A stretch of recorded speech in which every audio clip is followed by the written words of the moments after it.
하나님 참으로 감사합니다. 하나님이 바라보는 시각 속에 이 세상에 여러 종류의 사람들이 살고 있습니다. 불의를 행하는 자는 그대로 불의를 행하고, 더러운 자는 그대로 더럽게 살고, 또 거룩되게 된 자는 그대로 거룩되고, 또 의를 행한 자는 그대로 의를 행하라는 주님의 그 엄중한 말씀을 늘 마음속에 새겨봅니다. 이 악하고 음란한 세상 속에서 저희를 빛의 자녀로 구원해 주시고, 또 피로 사신 몸된 교회 주님 오시는 날까지 영과 혼과 몸이 평강 가운데 흠없이 주님 맞이할 수 있도록 늘 지켜주시고 보호해 주신 은혜를 감사합니다. 또 하나님이 주신 이 귀중한 생애를 헛된 삶을 보내지 않게 해주시고, 하늘의 신령한 보화를 쌓는 거룩한 생애를 허락해 주신 은혜를 감사합니다. 올 한 해도 시작한 지 엊그제 같은데 벌써 올 한 해 또 마지막 날 또 이렇게 귀한 말씀을 듣고, 또 하나님 말씀으로 무뎌진 마음을 하나님의 말씀으로 결단하는 귀중한 시간을 주신 은혜를 감사합니다. 우리 철원교회 형제 자매님들이 이 주님 오시는 날까지 이 믿음 가운데 흔들리지 말고 하나님께 더욱더 견고하게 힘을 써서 하나님께 30배, 60배, 100배의 결실을 맞아 주님 맞이하는 그날 하나님께 칭찬과 영광을 받는 모습 속에 모두가 주님 맞이할 수 있도록 인도해 주옵소서. 이 철원교회가 주님 사랑 안으로는 주님 사랑과 믿음 안에서 든든히 세워지고, 밖으로는 힘있게 복음을 전하는 하나님께 영광과 축복을 돌리는 교회 될 수 있도록 인도해 주시옵소서. 오늘 전해지는 말씀을 통해서 또 하나님 앞에 이 무뎌진 마음이 있다면 성령의 말씀으로 일깨워 주셔서 하나님의 말씀으로 힘과 용기와 또 안위와 소망을 얻는 축복의 시간 될 수 있도록 인도해 주시옵소서. 주님께 모든 것 부탁드리며 언제나 저희를 사랑하시는 예수님 이름으로 기도드렸습니다. 아멘. 네, 안녕하세요. 네. 우리 앞뒤 좌우 둘러보시면서 인사하고 시작해 볼까요? 인사 멘트를 당신은 참 좋은 분이에요 라고 한번 해보세요.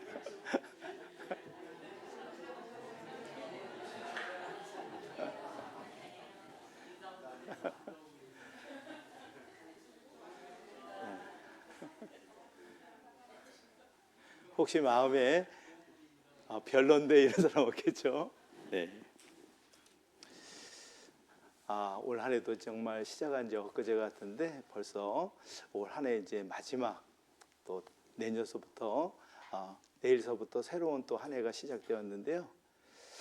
우리가 신앙생활하다 보면 구원은 받았지만 아직도 옛 성품이 남아 있어서 때로는 우리 형제 자매들 가운데 말로 인해 상처를 받을 수가 있고, 때로는 그 마음에 박힌 그 상처들이 아물지 않아서 상당히 마음이 괴로울 때가 있거든요. 그래서 빌립보서 3장에 보면 이 신약 성경 14권을 기록한 사도 바울이 이제 지나간 것은 다 잊어버리고 앞에 있는 표대를 향해서 달려가라는 말씀이 있어요. 그 위대한 사도 바울이 앞에 있는 표대를 위해서 달려가기 위해서는 뒤에 있는 것을 잊어버려야 되거든요. 그동안 내가 하나님 앞에 실수한 것들, 잘못한 것들, 그런 것들을 빨리 잊으라는 거예요. 그리고 내가 마음속에 누군가 어떤 형제 자매가 용서되지 않고 마음의 어떤 상처 속에 그 미움을 갖는다면 그런 마음을 가지고 신앙생활하는 것이 아니라, 하나님은 구원받은 사람에게 그 신앙생활의 가장 중요한 요소가 뭐냐면 구원받은 이후에 용서의 삶을 얘기해 주시거든요. 그래서 구원받은 하나님의 자녀들에게 그 용서의 삶, 그 진정한 용서의 삶이 무엇인지를 배우는 오늘 귀중한 시간이 되었으면 좋겠습니다. 오늘 함께할 말씀은 마태복음 18장 21절부터 35절인데요.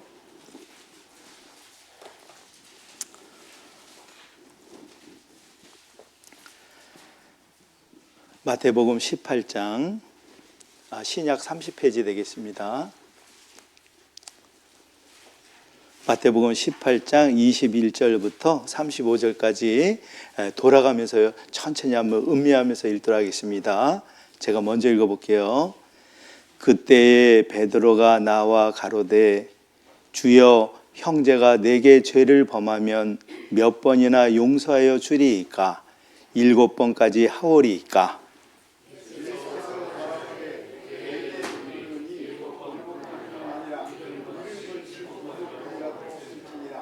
이러므로 천국은 그 종들과 회개하려 하던 어떤 임금과 같으니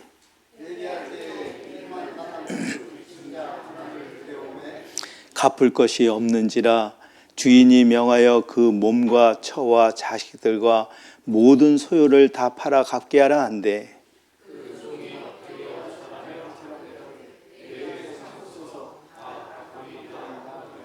그 종의 주인이 불쌍히 여겨 놓아 보내며 그 빚을 탕감하여 주었더니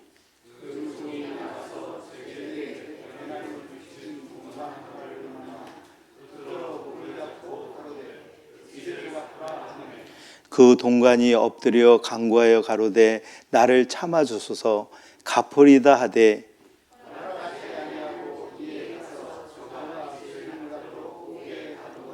그 동관들이 그것을 보고 심히 민망하여 가서 그 일을 다 고하니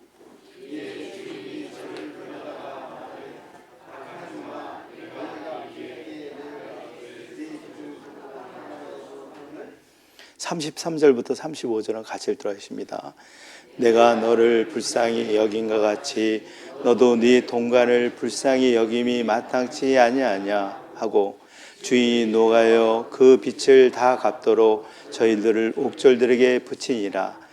너희가 각각 중심으로 형제를 용서하지 아니하면 내 천부께서도 너희에게 이와 같이 하시리라. 네. 우리가 방금 읽은 말씀 속에 그 예수님이 가장 사랑했던 수제자 베드로가 그 예수님은 12제자 중에 특히 베드로를 사랑하셨거든요. 그 베드로란 수제자가 예수님께 한 질문을 한 거예요. 주님, 아마 베드로가 어떤 형제에게 마음의 상처를 받았던 것 같아요. 그래서 주님, 어떤 형제가 나에게 죄를 범했는데 7번 정도 용서해 주면 되겠습니까? 그 질문을 한 거예요. 자기가 생각할 때는 7번 정도 되면은 그 용서해 준다는 그런 생각을 갖고 있었거든요. 그 베드로의 질문에 예수님은 어떻게 말씀하셨어요? 70번씩 7번이라도 할지니라. 그러니까 77이 49, 490번을 더 용서하란 말인가? 그게 아니죠.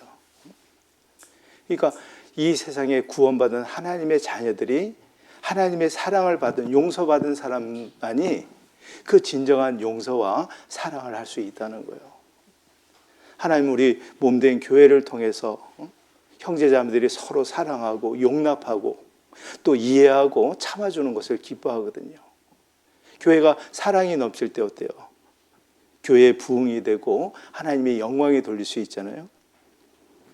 그러면서 이 제자들에게 한 비유를 드는 거예요.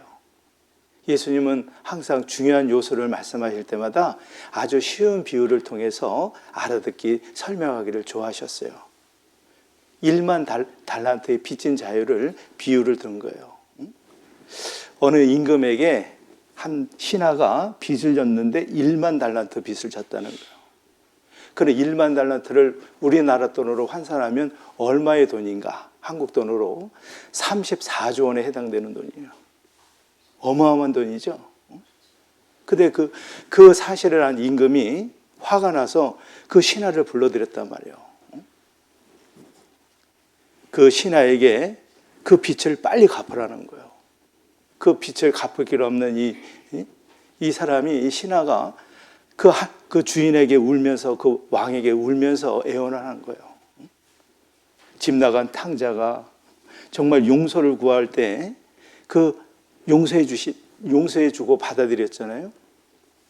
여기 있는 저와 여러분들은 정말 1만 달란트 빚진 자처럼 하나님 앞에 수없이 많은 죄를 용서받은, 탕감받은 죄인인 것을 우리에게 알려주는 거예요.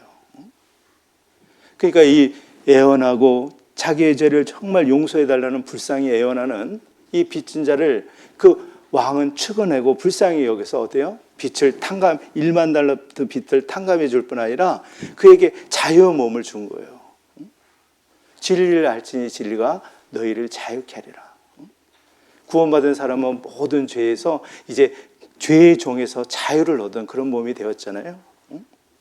근데 문제는 이 1만 달란트의 빛을 이 탕감받은 이 사람이 어떤 행동을 했어요? 이 동관이라는 것은 같은 업종에서 일하는 동료를 얘기하는 거예요.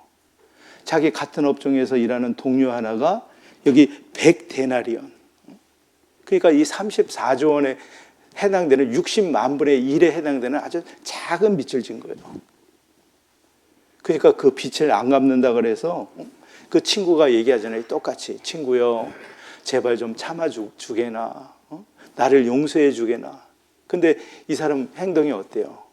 무자비하게 목을 비틀면서 결국엔 그 빛을 갚으라고 막 재촉을 하는 거예요. 그래서 이 동관들이 그것을 보고 심히 민망하여, 그러니까 같은 업종에서 일하는 그 동관들이 저 사람이 얼마 전에 임금에게 1만 달란트의 빚을 받았음에도 여전히 그 동관을 심판하고 그 빚을 갚으라는 그 모습을 민망히 여기서 주인에게 가서 일러 바친 거예요. 화가 난 임금이 뭐라 그러겠어요? 이 사람아, 네가 그토록 불쌍히 여기고 애원하고 정말 용서받기를 원할 때 내가 너를 용서해 주었다면 너도 비슷한 처지에 있는 사람에게 용서를 해줘야 되지 않냐. 자, 그러면서 아주 중요한 말씀을 한 거예요. 마태복음 18장 35절, 33절부터 35절 천천히 같이 읽어볼까요? 내가 너를 불쌍히 여긴과 같이 너도 네 동관을 불쌍히 여김이 마땅치 아니하냐 하고 주의 노하여 그 빚을 다 갚도록 저를 옥졸들에게 붙이니라. 너희가 각각 중심으로 형제를 용서하지 아니하면 내 천부께서도 너희에게 이와 같이 하시라.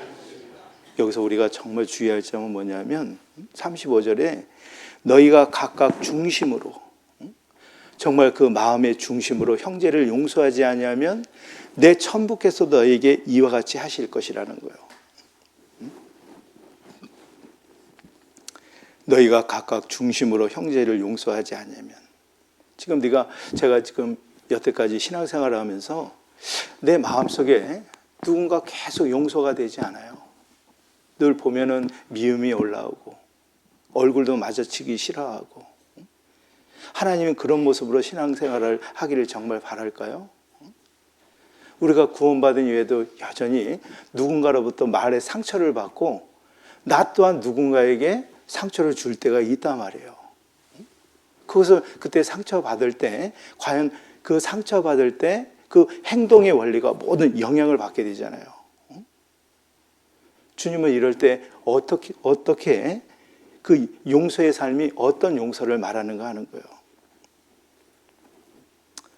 여러분, 우리가 왜 하나님은 이 말씀을 통해서 우리가 구원받은 이후에 서로 사랑하기를, 나보다 남을 더 낮게 여기는 마음, 그 겸손한 마음, 그리고 신앙생활하다 보면 더 서로 사랑하는 것을 하나님께서 원하시잖아요.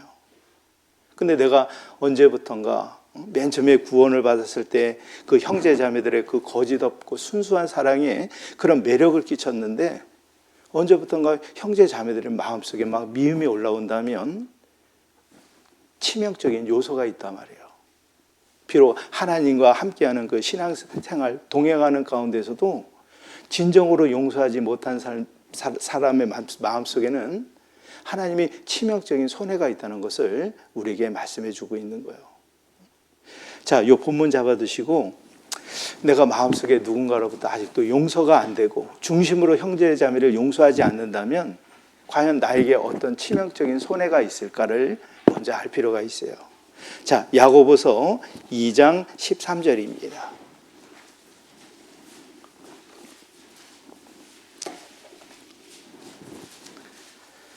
페이지 373페이지 신약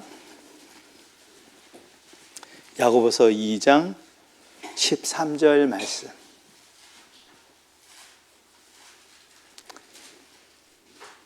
야고보서 2장 13절 천천히 같이 읽어볼까요? 시작. 긍휼을 행하지 아니하는 자에게는 긍휼 없는 심판이 있으리라. 긍휼은 심판을 이기고 자랑하느니라. 우리가 신앙생활하면 나도 여전히 부족하고 변화되지 않는 그 죄성 속에 누군가에게 상처를 줄 때가 많단 말이에요. 나도 그런 실수를 할 때가 있고 상대방이 때로는 나에게 그런 실수를 했을 때 그 상처를 어떻게 해결해 줘야 되냐.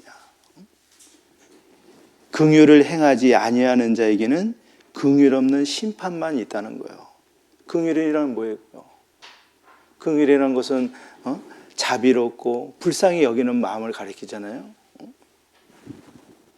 그러니까 우리가 구원받은 이후에 신앙생활하는 가운데 누군가의 어떤 상처를 받았을 때 그것을 반드시 내가 보복하고 반드시 이것을 도저히 못 참겠다 하고 그러지 말고 긍휼을 베풀라고 얘기한 거예요. 긍휼.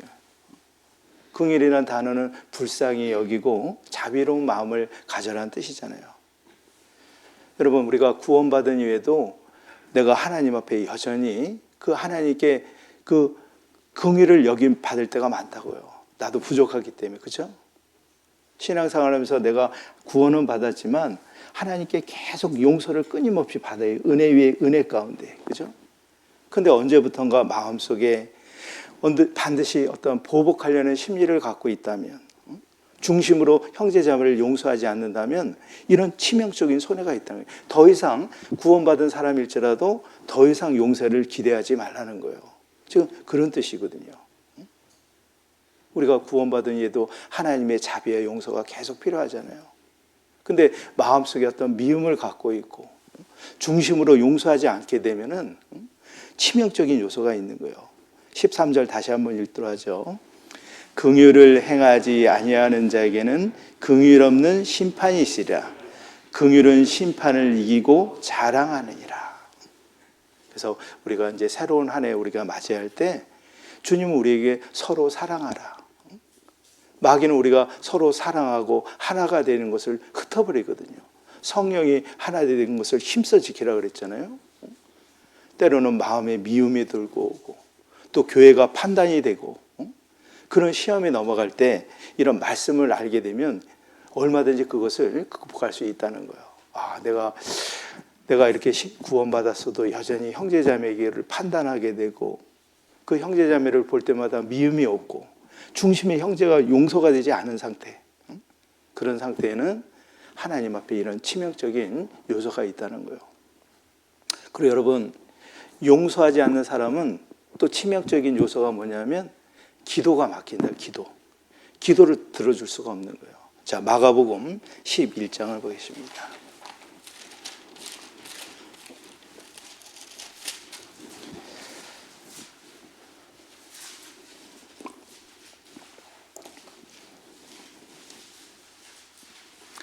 마가복음 11장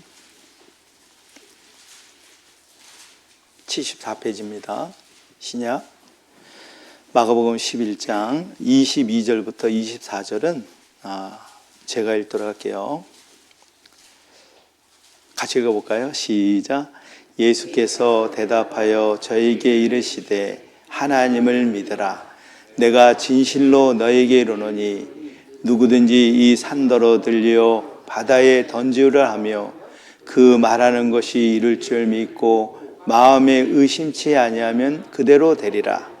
그러므로 내가 너에게 말하노니 무엇이든지 기도하고 구하는 것은 받은 줄로 믿으라. 그리하면 너에게 그대로 되리라. 자, 25절을 같이 읽도록 하죠. 서서 기도할 때에 아무에게나 혐의가 있거든 용서하라. 그리하여야 하늘에 계신 너희 아버지도 너희 허물을 사하여 주시려 하였더라.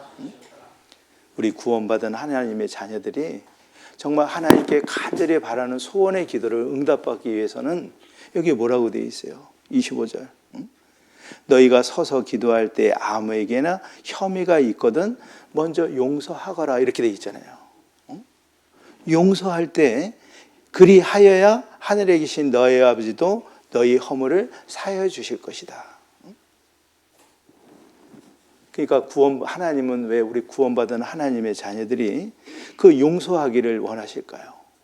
하나님 우리에게 무리한 요구를 하는 걸까요? 그렇지 않아요. 우리는 십자가의 그 예수님의 사랑을 깨달은 그 1만 달란트에 빚진 그 모든 죄를 탕감받은 하나님께 용서받은 사람이라고요. 그죠? 근데 용서받은 하나님의 자녀들이 용서하지 못하고 서로 다투고 미움을 갖고 증오하고 보복하려는 심리를 갖고 있다면 하나님 결코 그것을 기뻐할 리가 없잖아요. 하나님 우리에게 좋은 것을 주려고 하시기 때문에. 그러니까 여러분 마음속에 지금 내가 누군가를 미워하고 중심으로 용서가 되지 않았다면 먼저 그 부분부터 해결해야 된다는 것입니다. 그래야지 또한 기도를 응답할 수 있기 때문에. 여러분 하나님이 구원받은 그리스도의 기도를 들어주셔요. 지금까지는 너희가 아무것도 구하지 않았으나 구하라. 그러면 너희 기쁨이 충만하리라. 너희가 내 안에 거하고 내 말이 너희 안에 거하면 무엇이든지 원하는 대로 구하라. 하나님은 우리 구원받은 그리스도의 기도를 들어주시고 항상 좋은 것으로 채워주시는 이 기도가 되겠나? 어떤 의심하는 기도는 또 들어주지 않죠. 의심하는 자는 마치 바람에 일려 요동하는 바다 물결 같으니 이런 사람은 두 마음을 품어 모든 일에 정함이 없는 자로다. 이렇게 돼 있다고요. 하나님이 듣지 않는 기도는 자기가 그 기도하는 내용에 대해서 확신이 없는 거예요. 이게 내가 기도하는 내용이 이게 이룰 수 있겠나?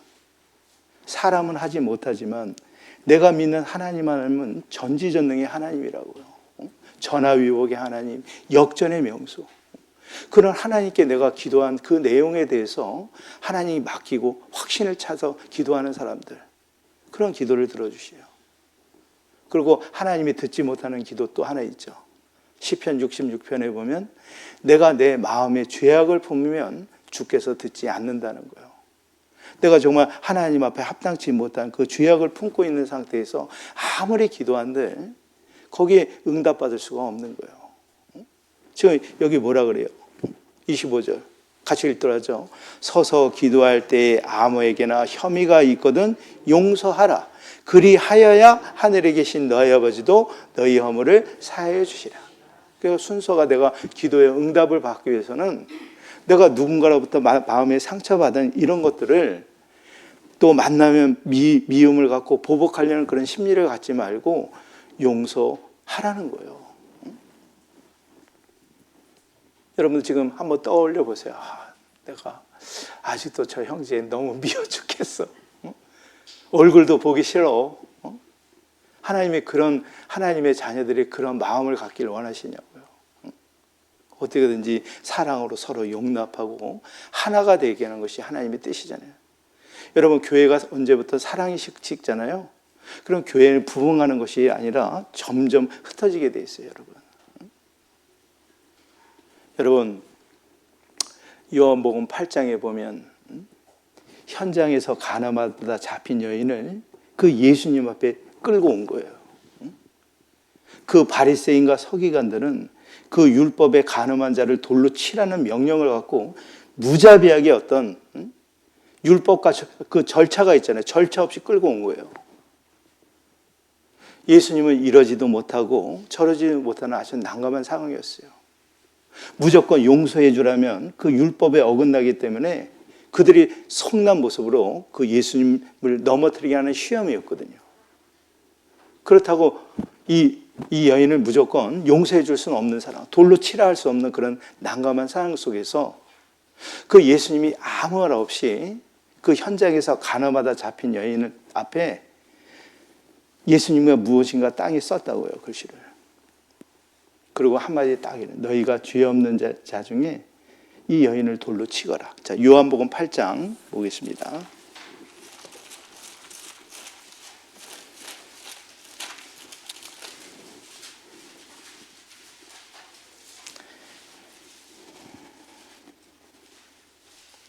요한복음 8장 3절부터 제가 읽도록 하죠. 서기관들과 바리새인들이 간음 중에 잡힌 여자를 끌고 와서 가운데 세우고 예수께 말하되 선생이여, 이 여자가 간음하다가 현장에서 잡혔나이다. 모세는 율법에 이러한 여자를 돌로 치라 명하였거니와 선생은 어떻게 말하겠나이까? 저희가 이렇게 말하면 고소할 조건을 얻고자 하여 예수를 시험함이러라. 예수께서 몸을 굽히사 손가락으로 땅에 쓰시니 저희가 묻기를 맞이하는지라.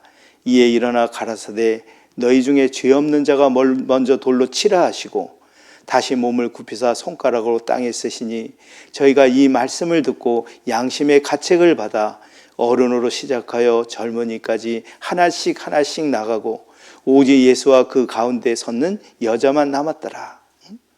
10절 11절 같이 읽어줘. 예수께서 일어나사 여자 외에 아무도 없는 것을 보시고 이르시되 여자여, 너를 고소할 그들이 어디 있느냐? 너를 정죄한 자가 없느냐? 대답하되 주여 없나이다.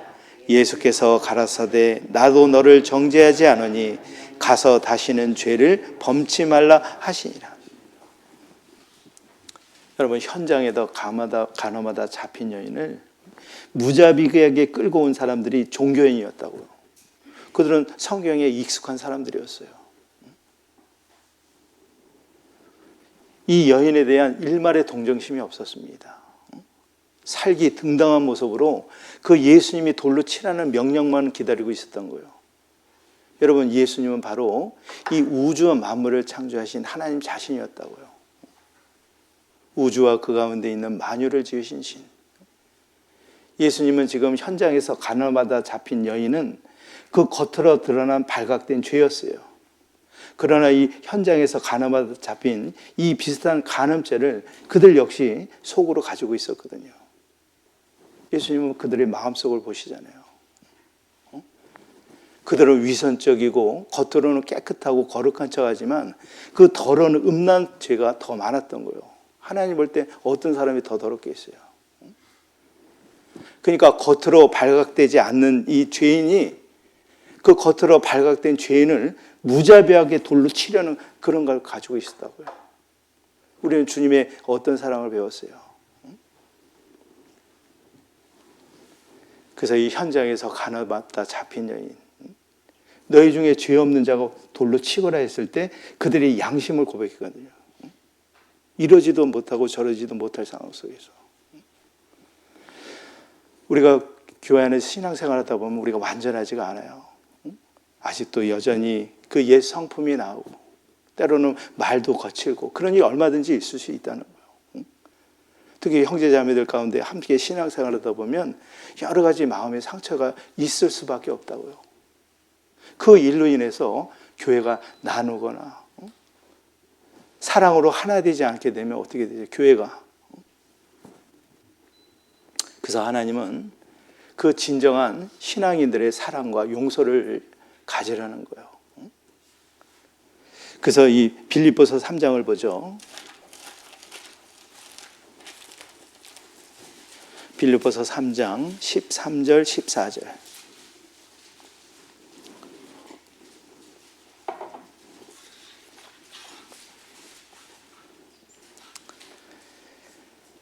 빌립보서 3장 13절 14절 같이 읽어볼까요? 형제들아, 나는 아직 내가 잡은 줄로 여기지 아니하고 오직 한 일, 즉 뒤에 있는 것은 잊어버리고 앞에 있는 것을 잡으려고 표대를 향하여 그리스도 예수 안에서 하나님 위에서 부르신 부름의 상을 위하여 쫓아가느라. 여러분들 아시는 것처럼 사도 바울은 자기의 의가 아주 강했던 사람이었다고요. 율법으로는 완전하고 흠이 없는 자라고 생각했던 사람이었어요. 하나님의 은혜로 구원받은 그리스도인들을 앞장서서 잡아 죽이는 살인자고 핍박자고 포행자였던 사람이었어요. 그가 예수님의 사랑을 깨닫고 어때요? 이제 지나간 모든 것은 잊어버리라는 거예요. 내 실수한 것들, 내가 어떤 형제자매들에게 상처받은 거, 그런 것들을 잊어버리고 앞에 있는 표대를 향해 달려가야 되지 않겠냐. 우리는 현실에서 영원한 미래를 위해 준비하는 사람이라 할 수 있잖아요. 신령한 하늘의 보화를 쌓는. 여기 있는 저와 여러분들은 요한계시록 20장에 보면 예수님이 말씀하신 이 마지막 징조 이후에 우리 몸이 부활한다고요. 주께서 호령과 천사장의 소리와 하나님의 나팔로 친히 하늘로 쫓아 강림하시니 그리스도 안에서 죽은 자들이 먼저 일어나고 그 후에 살아남은 자들이 공중에서 끌어올려 주님을 영접하는 그 날이 점점 다가오고 있는 거예요. 우리가 하나님의 약속을 믿고 구원받고 죽음을 맞이한 사람을 성경은 죽었다고 표현하지 않잖아요. 자는 자들이라고 표현한 거예요. 그래서 데살로니가전서 4장에 보면 형제들아 자는 자들에 관하여 너희가 알지 못하기를 내가 원치 아니니 이는 소망 없는 다른 일을 같이 슬퍼하지 않게 하렵니다. 예수에 죽었다가 다시 사심을 믿을진데, 그러니까 주님 안에 약속을 믿고 그 죽은 자들이 먼저 첫 번째 부활의 대상이 된다고요. 이 몸이 최고의 아름다운 모습으로 변화돼서 부활의 몸으로 어디에 들어가냐면 천년 왕국에 들어가요. 자, 요한계시록 20장을 보죠.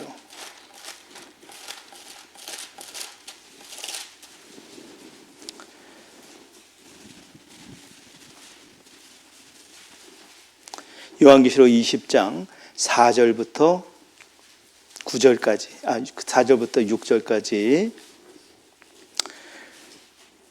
제가 한 절 읽고 돌아가면서 읽어볼까요? 요한계시록 20장 4절, 이게 잠시 후에 우리의 현실이란 말이에요. 자, 요한계시록 20장 4절, 또 내가 보좌들을 보니 거기 앉은 자들이 있어 심판하는 권세를 받았더라. 또 내가 보니 예수의 증거와 하나님의 말씀을 인하여 목배임을 받은 자의 영혼들과 또 짐승과 그의 우상에게 경배하지도 아니하고 이마와 손에 그의 표를 받지도 아니한 자들이 살아서 그리스도로 더불어 1000년 동안 왕노릇하니. 5절부터 6절 같이 읽어볼까요? 그 나머지 죽은 자들은 그 1000년이 차기까지 살지 못하더라. 이는 첫째 부활이라. 이 첫째 부활에 참여하는 자들은 복이 있고 거룩하도다. 둘째 사망이 그들을 다스리는 권세가 없고 그리스도의 제사장이 되어 1000년 동안 그리스도로 더불어 왕노릇하리라. 여기 있는 저와 여러분들은 그리스도의 신부들이잖아요. 하나님이 6일 동안 세상을 창조하시고 그 맨 첫사람 만든 사람이 아담인데, 아담이 외롭고 홀로 독처하는 것을 좋지 않게 여기셨다고요. 그래서 하나님은 아담을 통해서 아담의 갈빗대를 취해서 사랑의 짝을 만들어줬죠. 그것은 무엇을 얘기해요? 예수님이 십자가에 피 흘리셔 오전 9시부터 3시 동안 여기 있는 저와 여러분의 죄를 위해서 그 예수님의 피를 흘려가지고 그 예수님을 믿는 구원받은 사람들은 영원한 사랑의 짝으로 만든 거예요. 하나님의 형상이 영혼들을 갖고 있잖아요. 구원받은 자녀들. 잠시 후에 천년 왕국에 들어갈 때 그 상상해 보세요. 하나님 모르는 세상 사람들은 그리스도의 삶의 방식에 대해서 이해를 못해요. 구원받은 그리스도인이 남들 일요일 되면 막 낚시 가고 취미하고 자기 멋대로 즐기잖아요. 구원받은 그리스도인은 참 답답한 것 같아요. 남들 다 쉬고 놀러 갈 때 일요일 날 와서 말씀 듣고, 또 어떤 수양회가 있으면 어때요? 뭐 휴가 같은 거 반납하고 기꺼이 달려가서 땀 뻘뻘 흘리면서 일하잖아요. 그리고 한 달 내내 번 돈을 또 하나님께 드려. 세상 사람들이 바라볼 때 우리처럼 답답한 사람이 어디 있겠어요?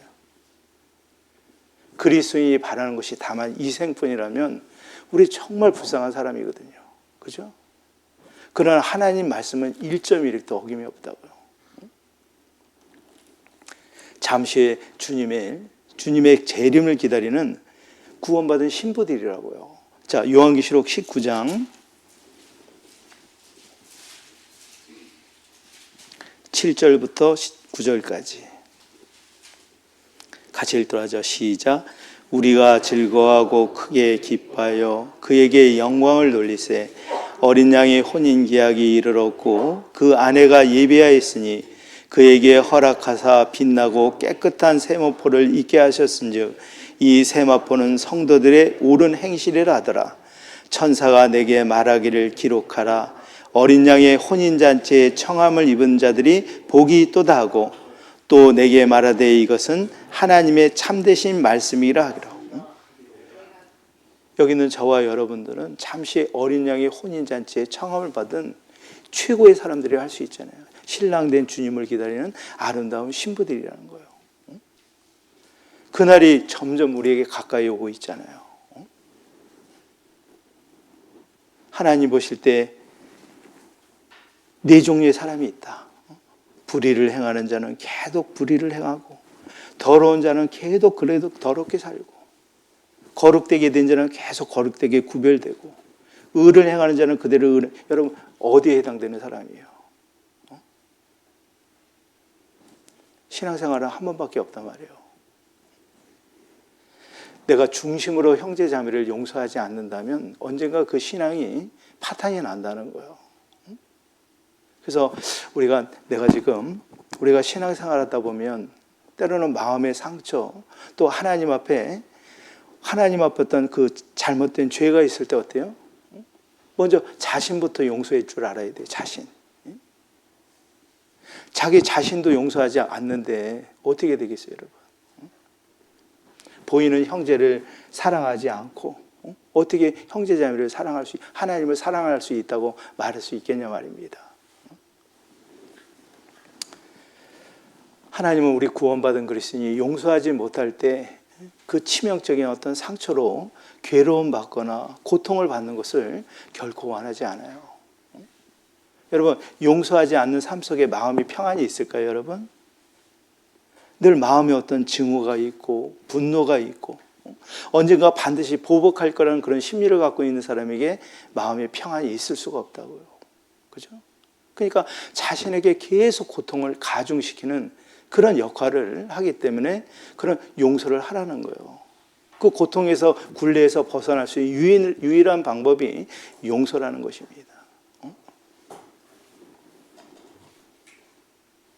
그리고 여러분, 구원받은 하나님의 자녀들은, 하나님은 구원받은 자녀들이 인격이 아름다운 열매를 맺기를 원한다고요. 그런데 여러분 생각해 보세요. 용서하지 않는 사람이 어떤 사랑이 있고 자비가 있고 온유한 마음이 있을 리가 없죠. 갈라디아서 5장을 보겠습니다.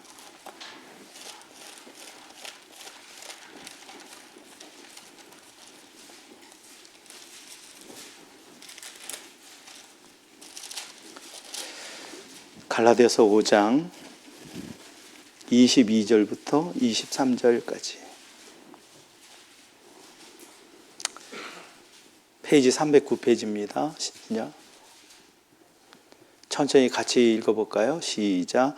오직 성령의 열매는 사랑과 희락과 화평과 오래 참음과 자비와 양성과 충성과 온유와 절제니 이 같은 것을 금지할 법이 없느니라.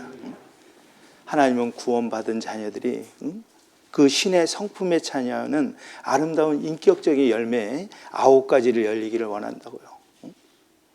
오직 사랑의 열매는, 성령의 열매는 사랑. 여러분, 용서하지 않고 미워하는 마음을 가진 사람이 사랑이 있을 수 있겠어요? 없겠어요, 여러분? 불가능한 일이에요. 그러니까 여기 보면 사랑, 희락, 화평, 오래 참음, 자비, 양성, 충성은 다 용서하고 밀접한 관계가 있단 말이에요. 그죠? 하나님은 구원받은 그리스도인이 이런 신앙의 삶 속에서 아름다운 인격적인 열매를 맺길 원하는 거예요.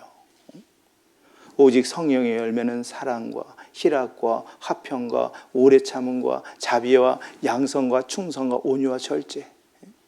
오래 참지 못한 사람이 어떻게 또 용서를 해줄 수가 있겠어요?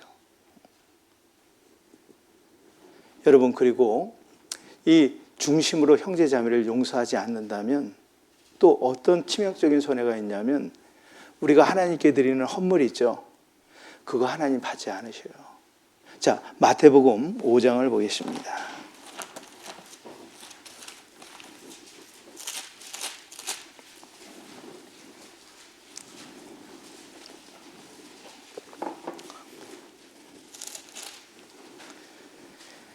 마태복음 5장 23절부터 25절까지 같이 읽어볼까요? 시작. 그러므로 예물을 제단에 드리다가 거기서 네 형제에게 원망들을 만한 일이 있는 줄 생각나거든 예물을 제단 앞에 두고 먼저 가서 형제와 화목하고 그 후에 와서 예물을 드리라. 너를 송사하는 자와 함께 길에 있을 때 급히 사와라. 그 송사하는 자가 너를 재판관에게 내어주고 재판관이 가녀에게 내어주고 옥에 가둘까 염려하라.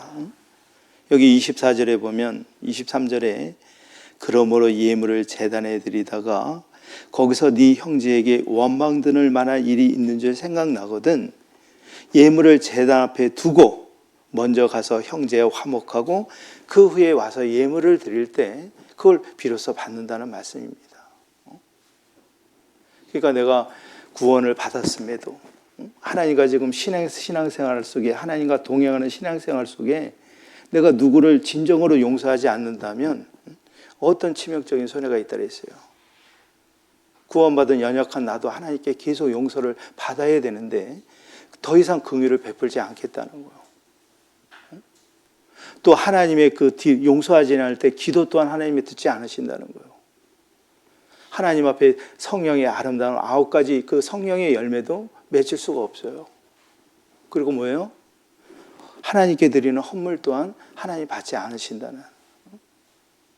왜 하나님은 우리를 괴롭히려고 하는 게 아니거든요. 구원받은 하나님의 자녀들만이 용서해 줄 수 있는 거예요. 제가 이제 목회를 하다 보면 참 그런 일이 있어요. 평상시에 참 이렇게 조모임을 하면 교회 안의 자매님들이 서로 정말 그 어떤 형제 자매보다 정말 가족보다 더 친숙한 사이였거든요.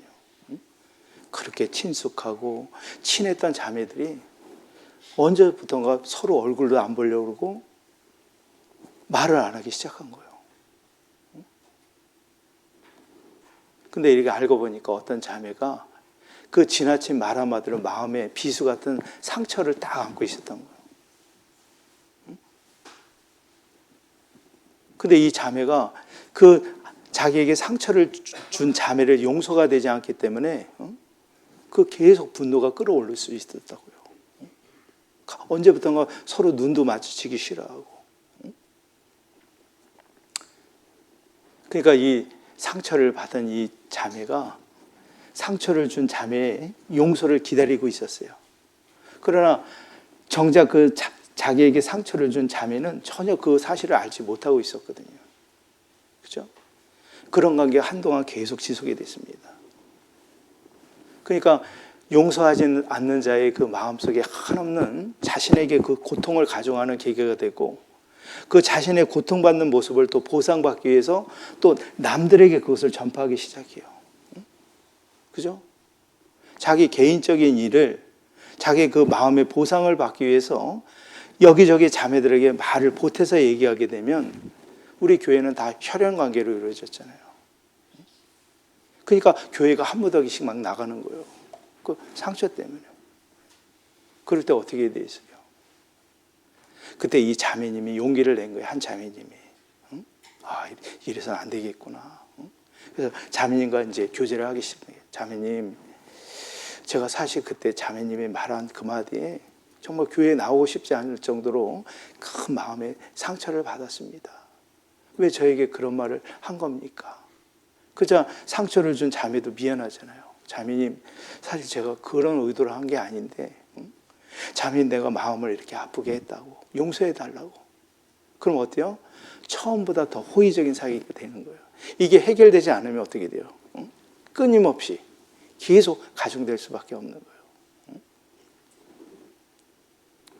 여러분, 이건 좋지 못한 예이지만 어떤 아버지에게 사랑하는 아주 어린 딸이 있었다고요. 근데 이 어린 딸은 아버지가 자신을 늘 미워한다고 생각하고 있었어요. 근데 도저히 임신할 수 없는 이 딸이 언제부터 아기를 가지고 임신을 하게 된 거예요. 그래서 이 충격을 받은 아버지가 이 딸이 이 정신적으로 무슨 문제가 있는가 싶어서 청소년 그 상담하는 데 가서 청소년 선생님과 함께 상담사 선생님에게 상담을 했는데 들어보니까 이런 거예요. 가끔 이 어린아이들이 부모님의 따뜻한 사랑을 받아야 되는데 그 사랑을 받지 못했을 때 그 사랑을 받기 위해서 엉뚱한 짓을 한다는 거예요. 그 말을 들은 딸이 얘기하는 거예요. 저 상담사 선생님이 하는 말이 맞아요. 아빠는 나를 미워해요. 아빠는 나와 함께 해주지도 않고 저는 늘 외로웠어요. 저는 아빠에게 사랑받지 않아도 얼마든지 다른 남자에게 사랑을 받을 수 있었어요. 그러면서 치마를 이렇게 들쳐 올린 거예요. 그러니까 그 아버지가 그 딸을 용서하지 않는 이상, 딸이 그 아버지를 용서하지 않는 이상 이런 일은 계속 가중될 수밖에 없는 거예요. 그죠? 왜 예수님이 베드로에게 지금 77번까지 용서하라고 돼 있을까요? 구원받지 못한 사람은 이건 불가능한 일이에요. 그러나 정작 정말 주님의 사랑을 깨달은 자리, 정말 그 용서의 삶을 주님은 바라는 거예요. 이제 우리는 하나님은 우리가 더 이상 구원받은 이후에 어떤 그 마음의 상처 때문에 그 고통의 굴레에서 벗어나기를 원한다고요. 진정한 신앙이 뭐예요? 우리가 교회가 하나 되고 부흥하기 위해서는 서로 뜨거운 사랑이 있어야 되는 거예요. 근데 언제부턴가 사랑이 없고 이 어느 교회가 막 율법적이고 그럼 교회에 누가 나오고 싶어요? 사랑이 없는데. 그죠? 하나님은 구원받은 하나님의 자들이 서로 용납하고 사랑하기를 원하시는 거예요. 자, 에베소서 4장을 보겠습니다.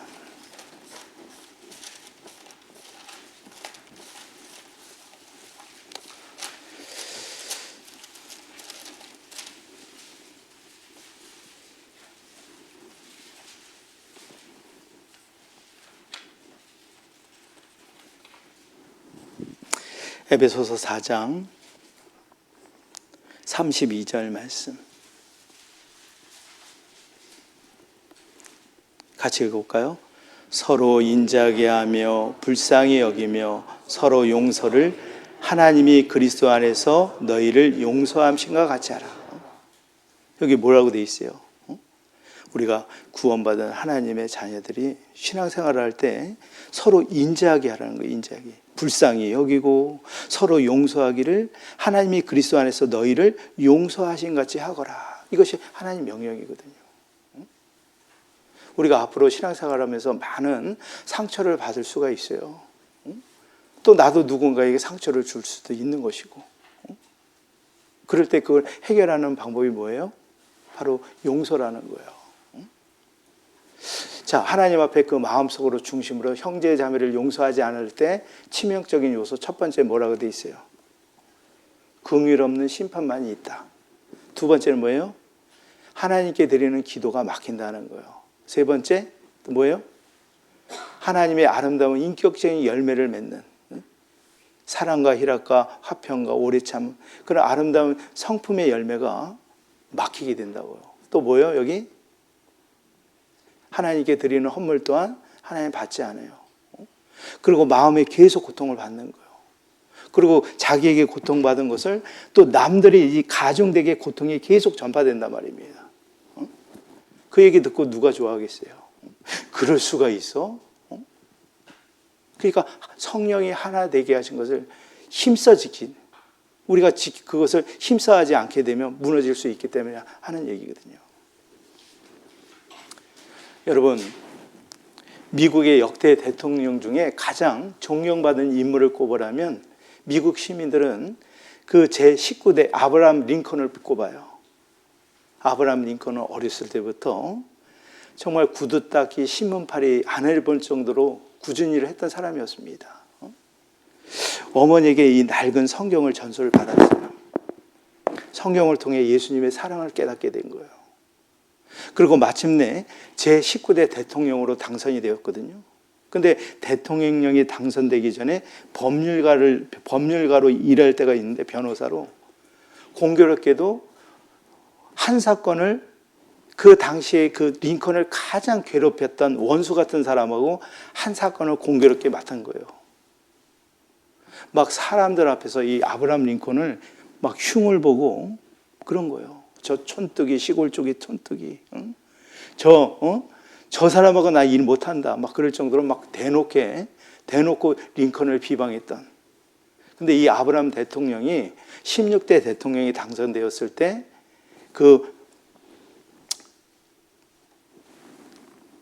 저기 있죠. 군인들 다스리는 장관을 뭐라 해요? 국방부 장관의 그 사람을 앉힌 거예요. 그 사람의 이름이 스탠턴이라는 사람이었거든요. 그러니까 이제 링컨 대통령이 딱 대통령이 돼서 그 내각을 구성할 때 자기를 그렇게 막 휘둘리고 했던 그 원수 같은 사람을 국방장관에 앉히니까 부하들이 난리 났어. 각하 안 됩니다. 그런 사람을 어떻게 해? 지금 당신 대통령이 되었을 때 저 시골뜨기 촌놈이 대통령이 되고 저렇게 손가락질하는 저 원수 같은 사람을 어떻게 그런 자리에 앉힙니까? 안 됩니다. 그때 링컨이 한마디 한 거예요. 웃으면서 얘기하는 거예요. 이 성경에 예수님도 그 원수를 사랑하라 하지 않습니까? 제가 그 사람을 이렇게 계속 지켜봤을 때 그 사람은 책임감이 강하고 이런 국방부 장관을 안겨주면 잘할 것입니다. 책임감이 강하고. 그러니까 남들의 굳이 그 반대에도 불구하고 그 원수 같은 사람을 국방장관에 앉혔어요. 아브라함 링컨이 얼마 전에 그 암살을 당해서 죽었거든요. 그 죽어있는 그 링컨을 위해서 가장 달려왔던 사람이 누군지 아세요? 스탠턴은 사람이 대성통곡을 한 거예요. 그 링컨의 시체를 부여잡고. 이 세상에서 가장 위대한 사람이 있다면 이 아브라함 링컨이라고. 그 링컨은 하나님의 말씀대로 그 용서의 삶을 실천한 사람이었다고요. 그렇죠? 우리 구원받은 그리스도의 매력이 뭐예요? 남들 화날 때 화내고, 우리는 좀 더 이렇게 마음의 여유를 갖고. 여러분 생각해 보세요. 예수님이 나 같은 죄인을 위해서 오전 9시부터 3시까지 온몸에 피를 흘려서 산채로 못이 박혀서 피를 쏟으면서 뭐라 해요? 마지막 계명, 내가 너희를 사랑한 것 같이 너희도 사랑하거라. 이것이 계명이거든요. 근데 맨 처음에 구원을 받았을 때 그렇게 순수하고 거짓 없는 사랑 속에 형제 자매를 대했는데 언제부턴가 마음속에 미움이 오고 판단이 올라오고 얼굴도 보기 싫고 언젠가 보복하려는 심리를 갖고 있다면 그 마음에 용서가 된 거예요, 안 된 거예요?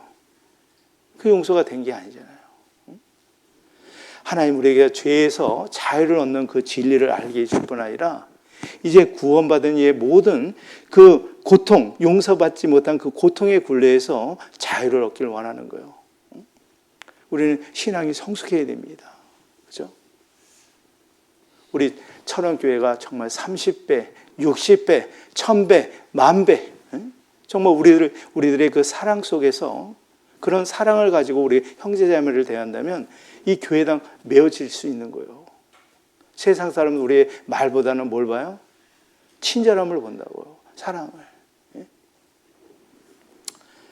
그래서 오늘 한 해를 이제 마감하고 새로운 한 해를 마감하는 시점에서 내가 끝없이 그 용서하는 형제자매를 정말 따뜻하게 사랑하고 또 허물을 덮어주는 서로 용기로 붙들어주는 그런 사랑 가운데 하나님께 영광을 돌리는 귀한 분들이 되기를 진심으로 원합니다. 아셨죠?